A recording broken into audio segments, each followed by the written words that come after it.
ನಮಸ್ಕಾರ ಕನ್ನಡಿಗರೇ, ನಮಸ್ಕಾರ. ಕನ್ನಡ ಸಾಹಿತ್ಯಾಸಕ್ತರಿಗೆ ಪೂಜಾರಪ್ಪನ ಶರಣ ಸಮರ್ಪಣೆ.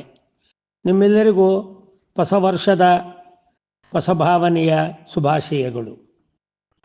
ನಮ್ಮ ಬದುಕಿಗೆ ಬೇಕಾದದ್ದು ಏನೆಲ್ಲ ನಾವು ಉಸಿರು ಅಂತ ಹೇಳಿದರೂ ಅದಕ್ಕೆ ಉಸಿರಿಗೆ ಉಸಿರನ್ನು ಕೊಡುವುದು ಹಸಿರು ಅನ್ನುವುದನ್ನು ಮರೆಯಬಾರದು. ಆದರೆ ನಮ್ಮ ಬುದ್ಧಿಗೆ ನಮ್ಮ ಹೆಸರೇ ನಮ್ಮ ಉಸಿರು ಎಂದುಕೊಂಡಿದ್ದೇವೆ. ಅದು ಖಂಡಿತ ಸತ್ಯವಲ್ಲದ ಮಾತು. ನೋಡಿ, ನಮ್ಮ ಜೀವನದಲ್ಲಿ ನಮಗೆ ಯಾವಾಗಲೂ ಕೂಡ ನಿತ್ಯ ಆಮ್ಲಜನಕವನ್ನು ತಂದುಕೊಡ್ತಕ್ಕಂತಹ ಒಂದು ಚೈತನ್ಯ ಅಂತ ಹೇಳಿದರೆ ಗಿಡಮರಗಳು.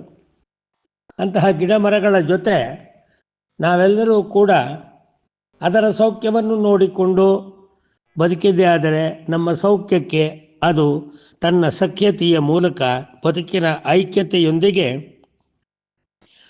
ಜೀವನದ ತೃಪ್ತಿ ಮತ್ತು ಜೀವನದ ಸಂತೋಷವನ್ನು ತಾನೂ ಅನುಭವಿಸಿ ನಮಗೂ ನೀಡುತ್ತದೆ. ಅಂತಹ ಒಂದು ಸೃಷ್ಟಿಯ ಸೊಬಗಿನ ಕಡೆಗೆ ನಾವು ಮುಖ ಮಾಡದಲೇ ಕೇವಲ ನಮ್ಮ ಸ್ವಾರ್ಥದ ಇಚ್ಛೆಯಿಂದ ಸ್ವೇಚ್ಛೆಯಾಗಿ ಆ ಹಸಿರನ್ನು ಕಡಿದು ಬಡಿದು ಚಿವುಟಿ ತದನಂತರದಲ್ಲಿ ನಾವು ಚಿಗುರೊಡೆಯುವುದಕ್ಕಾಗಿ ಅದರ ಚಿಗುರನ್ನು ನಾವು ಚಿಗುರಕ್ಕೆ ಎಡೆಮಾಡಿಕೊಡದಲೇ ಅದನ್ನು ಅದುಮಿ ನಮ್ಮ ವೈಭವಯುತವಾಗಿರ್ತಕ್ಕಂಥ 2 ದಿನದ ಬದುಕಿಗೆ ಮನೆಯನ್ನು ಅಮೃತ ಮಹಲಾಗಿಸಿಕೊಳ್ಳುವುದಕ್ಕೆ ಗಿಡಮರಗಳ ಜೀವವನ್ನೇ ನಾವು ಕೊಯ್ದು ಬಿಡುತ್ತೇವೆ. ತದನಂತರದಲ್ಲಿ ಒಯ್ದು ಬಿಡುತ್ತೇವೆ. ನಮ್ಮ ಮನೆಯ ವೈಭವದಲ್ಲಿ ನಡೆಯುವುದಕ್ಕೆ, ಮಲಗುವುದಕ್ಕೆ, ಕೂರುವುದಕ್ಕೆಲ್ಲ ಅದನ್ನು ಉಪಯೋಗಿಸಿಕೊಂಡು ಅದರ ಮೌಲ್ಯವನ್ನು ಅಪಮೌಲ್ಯ ಮಾಡಿ ನಮ್ಮ ಜೀವನವನ್ನೂ ಕೂಡ ಗತಿಗಾಣದ ರೀತಿಯಲ್ಲಿ ಮಣ್ಣೊಡನೆ ಮಣ್ಣಾಗುವುದಕ್ಕೆ ಕಣ್ಣು ಮುಚ್ಚುವ ಸಂದರ್ಭದಲ್ಲಿ ಕಣ್ಣು ಮುಚ್ಚಿ ತೆರಳು ಬಿಡುತ್ತೇವೆ. ಇಂತಹ ಒಂದು ಬದುಕಿಗೆ ಪ್ರಜ್ಞೆ ಜಾಗೃತವಾಗಿದ್ದರೆ ಆಗ ನೋಡಿ, ಬದುಕಿರುವಷ್ಟು ದಿವಸ ನಮ್ಮ ಉಸಿರಿಗೆ ಯಾವತ್ತೂ ಕೆಸರೆರಚದಲ್ಲಿ ಹಸಿರು ತನ್ನ ಉಸಿರನ್ನು ಕೊಟ್ಟು ಕಾಪಾಡುತ್ತೆ. ಅದರ ಆಮ್ಲಜನಕದಿಂದಷ್ಟೇ ನಮ್ಮ ಬದುಕು. ಅದರ ಕಣ್ಣಲ್ಲಿ ಜಲಜನಕ ಬರುವಂತೆ ಮಾಡಬಾರದು.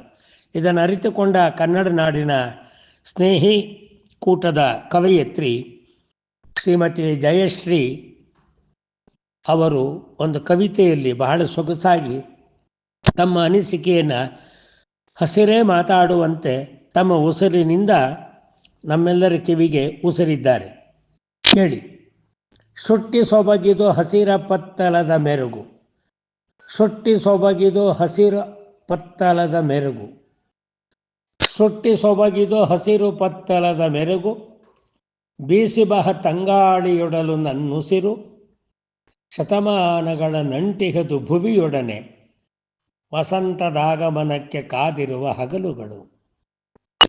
ವಸಂತ ಬಂದ, ಋತುಗಳ ರಾಜ ತಾ ಬಂದ, ಚಿಗುರನ್ನು ತಂದ. ಈ ಕವಿತೆಯನ್ನು ನಾವು ನೆನಪು ಮಾಡಿಕೊಳ್ಳಬೇಕು ನಮ್ಮ ಜಯಶ್ರೀ ಅವರ ಕವಿತೆಯನ್ನು ಓದುವಾಗ. ಮುಂದುವರಿದವರು 2ನೆಯ ಪದ್ಯದಲ್ಲಿ ಹೇಳುತ್ತಾರೆ, ಇಂಥ ಹಸಿರನ್ನು ನಾವು ಮಾಡುವುದಾದರೂ ಏನಪ್ಪ ಅಂತ ಹೇಳಿದರೆ, ನನ್ನ ಅಳಿವದು ಭೂರಮೆಯ ಕಣ್ಣೀರು. ನನ್ನನ್ನು ಹಸಿರು ಅನ್ನುವ ನನ್ನನ್ನು ನೀವೇನಾದರೂ ನಿಮ್ಮ ಉಸಿರಿಗೆ ಕಡಿದಿದ್ದೇ ಆದರೆ, ನನ್ನನ್ನು ಚಿವುಟಿದ್ದೇ ಆದರೆ, ನನ್ನನ್ನು ಹಿಸುಕಿದ್ದೇ ಆದರೆ, ನನ್ನ ಪ್ರಾಣವನ್ನು ಹಿಂಡಿದ್ದೇ ಆದರೆ ಏನಾಗುತ್ತೆ ಹೇಳಿ ಎಂದು ಪ್ರಶ್ನೆಯನ್ನು ಕೇಳಿಕೊಳ್ಳುವುದರ ಮೂಲಕ ಕವಯಿತ್ರಿ ಉತ್ತರಿಸುತ್ತಾರೆ ಹಸಿರಿನ ಮೂಲಕ. ನನ್ನ ಅಳಿವದು ಭೂರಮೆಯ ಕಣ್ಣೀರು. ನನ್ನಿಂದ ಇಡೀ ಈ ಭುವಿಯ ಕಣ್ಣೀರನ್ನು ನಾನು ಒರೆಸುತ್ತೇನೆ, ನೆನಪಿರಲಿ ಎನ್ನುತ್ತೆ ಹಸಿರು. ನನ್ನ ಅಳಿವದು ಭೂರಮೆಯ ಕಣ್ಣೀರು. ನನ್ನನ್ನೇನಾದರೂ ನೀವು ಉಡಾಫೆಯಿಂದ ನೀವು ಜಿರಾಫೆ ಆಗುವುದಕ್ಕಾಗಿ ನನ್ನ ತಲೆ ಕಡಿದಿದ್ದೇ ಆದರೆ ನಿಮ್ಮ ಕಣ್ಣಿನಲ್ಲಿ ಪನ್ನೀರು ಬರುವುದಿಲ್ಲ, ಬರುವುದು ಕಣ್ಣೀರು. ಜಯಶ್ರೀ ಹೇಳುತ್ತಾರೆ, ಅದರ ಆ ಹಸಿರಿನ ಅದರ ಒಡಲ ಅದರ ದನಿಯನ್ನು ಹೀಗೆ ನಿವೇದಿಸುತ್ತಾರೆ.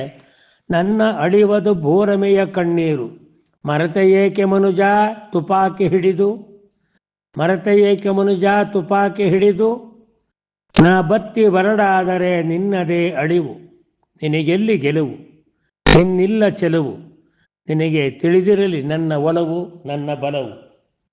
ನಾ ಬತ್ತಿ ಬಡವಾದರೆ ನಿನ್ನದೇ ಅಳಿವು, ತೋರಿಸಲೇ ನನ್ನ ವಿರಾಟ್ ರೂಪವನ್ನು, ತೋರಿಸಲೇ ನನ್ನ ವಿರಾಟ್ ರೂಪವನ್ನು. ಈ ಸಂದರ್ಭದಲ್ಲಿ ಒಂದು ಸಾಲು ನೆನಪು ಮಾಡಿಕೊಳ್ಳಬೇಕು. ಕಾಡಿನ ಹಚ್ಚ ಹಸಿರಿಗೆ ಏನಾದರೂ